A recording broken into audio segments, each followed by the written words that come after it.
ظالم کے مرنے پر ملول ہونا ظالم میں شامل ہونے کے مترادف ہے۔ اگر تو اس قدر نماز پڑھے کہ پشت خم ہو جائے اور اس قدر روزے رکھے کہ جسم کا نشہ بن جائے، ہرگز فائدہ نہ ہو پائے گا جب تک تو مال حرام سے پرہیز نہ کرے۔ ایمان میں ہے کہ انسان زبان سے اقرار توحید و رسالت کرے، دل سے تصدیق کرے اور اعضاء سے اس کے حکموں پر عمل کرے۔ جس کا لباس ضعیف اور ہلکا ہو گیا، اس کا ایمان بھی ضعیف ہو گیا۔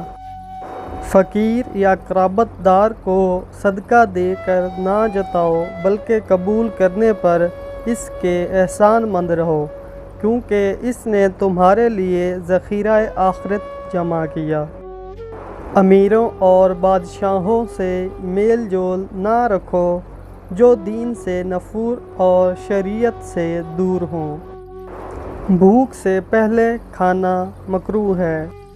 کبھی غصے میں بھی طلاق کا لفظ زبان پر نہ لاؤ، اللہ کو یہ امر سخت ناپسند ہے اور عورت کی دل شکنی کا موجب ہے۔ اہل و عیال کے کسب حلال کرنا ابدالوں کا کام ہے، اور ان کو صلاحیت سے رکھنا اور ادب سکھانا جہاد سے افضل ہے۔ سب سے بڑی جہالت اپنے آپ کو سمجھدار سمجھنا ہے۔